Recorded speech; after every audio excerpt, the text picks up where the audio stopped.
I want to express my deepest personal thanks to all of the Climate Project presenters here in the United States. Your actions and efforts have served as a source of continual inspiration for me. We're making real headway in our struggle, but of course our work continues. In this new year, full of hope, I urge each of you to take some time to reconnect to the things that drew you to become involved in this effort in the first place, and let that connection be the source of your renewed strength and commitment. Our efforts together in 2009 will be crucially important, partly because the United States now has the opportunity to regain its moral authority and once again become a global environmental leader.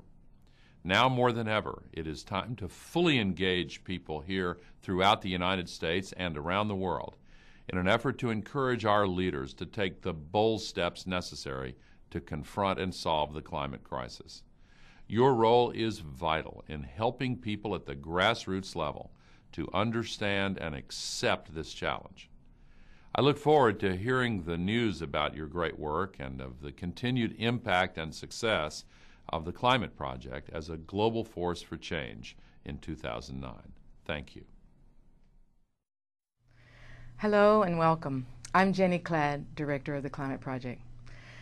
I want to take this opportunity to bring you up to date on the progress of our organization and where we are headed as we enter a crucial year in the effort to combat the climate crisis.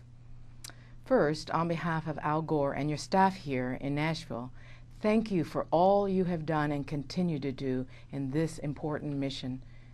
It has been less than 3 years since the film An Inconvenient Truth was released.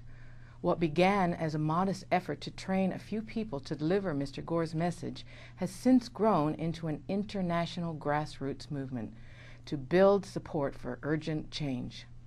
Because of you, the state of the Climate Project is strong, focused, and energized.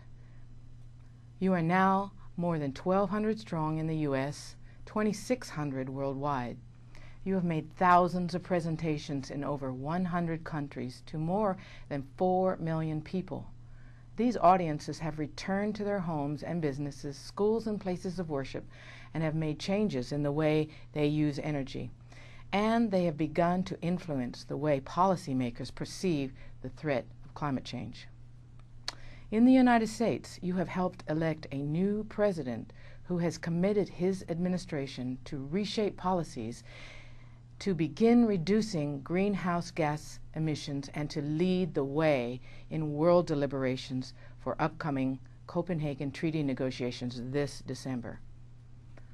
Last week, in a speech before the Senate Foreign Relations Committee in Washington, D.C., Mr. Gore was emphatic in saying, quote, "A fair, effective, and balanced treaty will create a global architecture that will place the world at long last and in the nick of time on the path towards solving the climate crisis and securing the future of human civilization."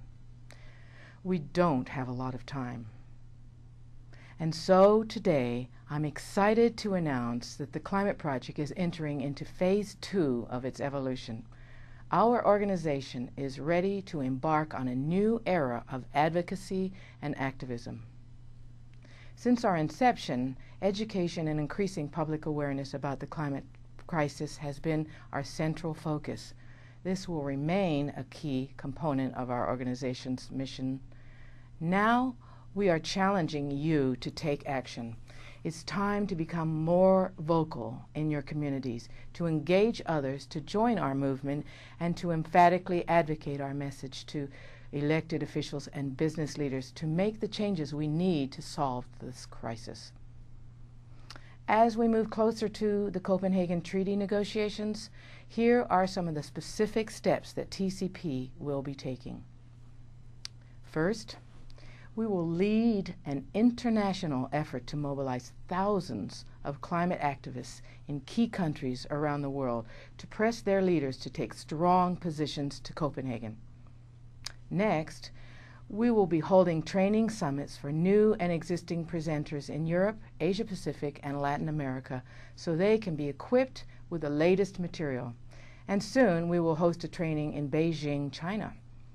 Third, we are working on the establishment of a global TCP website landing page to draw thousands of new members who can help fortify our international mobilization efforts and to provide information and resources for all who seek it.